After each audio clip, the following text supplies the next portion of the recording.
Hello and welcome to Real Talk with RTX. I'm Rusty and this is Ricky, and we're with Real Texas Capital. We're a private lender in Austin, Texas, College Station, Texas, Central Texas, etc. Anyway, we want to just cover a few discussion points today surrounding uh, title commitments, title insurance, and the details behind that. I know for me, when I look at a title commitment or, the whole concept of title insurance, to me, it looks like a lot of legalese stuff that gets me a little bit intimidated, quite frankly. And so if you're like me, this discussion on outlining some of the particulars of the title commitment and insurance and what that covers might be helpful to you.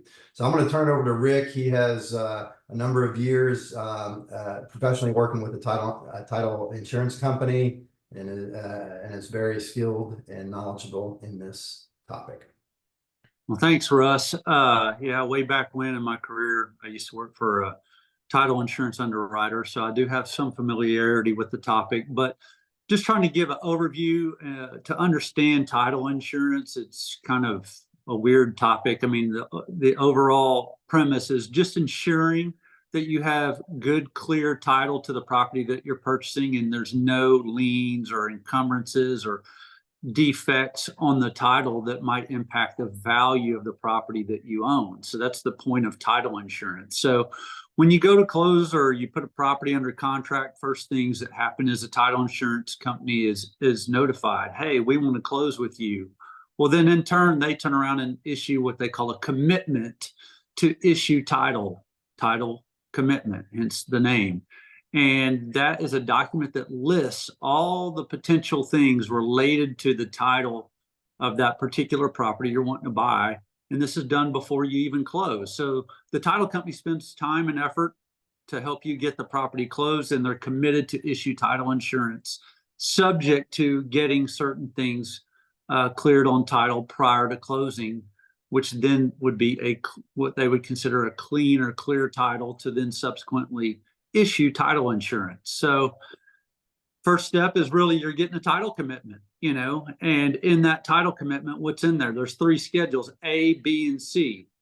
I'm going to hit the highlights of it. Schedule A is basically where it gives the property details, who's the lender, who's the buyer, who's the seller, property address, legal description, etc. And then Schedule B outlines, potential encumbrances on the property, like easements, deed restrictions, encroachments, zoning.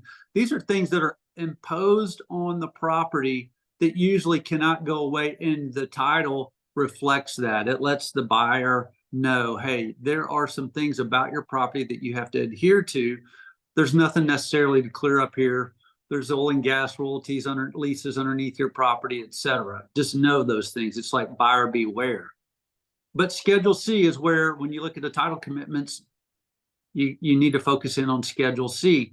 Those are things that must be fulfilled or cleared up before the title company will issue clear title. It's judgments, release of liens of the prior owner, marital status issues, probate if it's a property that's in somebody's will, property taxes, etc. Those are items in which the buyer needs to be aware of to get those things cleared up at or before the closing of title. So those are 3 major schedules: Schedule A, B, and C, Russ, and on the title commitment. So when looking at the title commitment, obviously A is really just the who's selling, who's buying, property address, etc. That's pretty black and white in my opinion. And then really the focus needs to be on really Schedule C, because those items have to be cleared up in order for the title company to actually issue the policy. I got that right? Yeah, that's right. I mean, Schedule C is where you really, when you receive that title commitment, it's like, what's on Schedule C? I need to make sure all these things can get cleaned up before I really plan to close on the property. So give me 2 or 3 top things that might be on a Schedule C that would be very typical, and would be cleared up at closing. Yeah. there's two things that come to mind that are, one is called a release of lien. So right now there's a current lien on the property by the current mortgage person who holds a mortgage or the bank debt on the property. Well, before the new buyer can buy it, that bank debt needs to be released by a release of lien, and that's usually paid off at closing, and the title company will handle that for you. Or in the case, another situation is if somebody had a divorce during the ownership of that property, the seller got a divorce in the meantime. Well, the title company wants to see the divorce decree and make sure that all the items related to the divorce decree are satisfied related to this property. You know, just checking on marital status. Or in the case of an estate, make sure that the will has been probated so that there are no claims against the will. And then that would potentially cloud the title of people claiming that they have an interest in the property when it's gone through the estate. So those are 2 or 3, you know, general standard things that you might see in Schedule C, depending on the circumstances. Gotcha. Well, go ahead. Go ahead. No, go ahead. Yeah. Now, what I was going to mention is we've, as a private lender, you know, we do require our borrowers to have a title policy, specifically a lender's title policy, to protect our interest if there's any clouded, any subsequent issue with the title after the closing, after our money is deployed. And we actually did have an issue, you know, in the last year or so, where we had an issue with the title after we closed, and it didn't come about until our borrower was in the process of then exiting the project and selling it.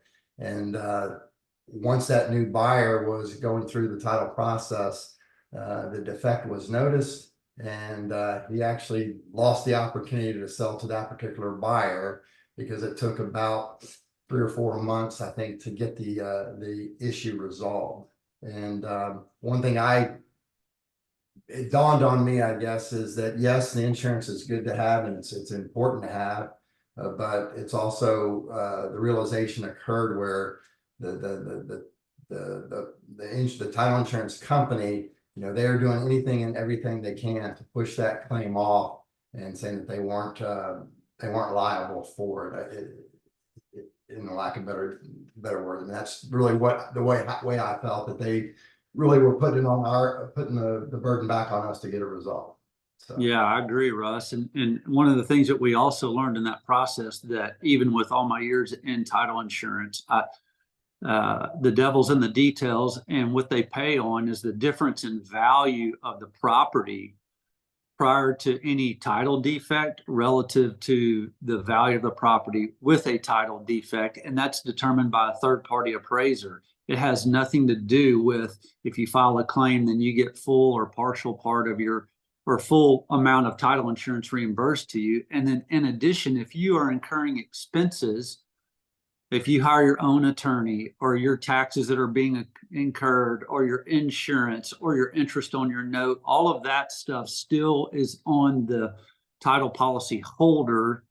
That's their burden, and not the title insurance company to pay for that. All they pay on specifically is the value difference, or the differences in value between the asset pre and post encumbrance, and nothing in between. And they try to reduce their exposure, you know, when it comes to that. So yeah, it can be a time-consuming and frustrating process. It's still important to have the title insurance company did step in, get that title insurance title cleared up for the title holder, and the property was ultimately able to be sold. So there is value in title insurance. It's just may not be what you know, a title policy holder is expecting it to cover. So, you know, there's a lot of nuances about that.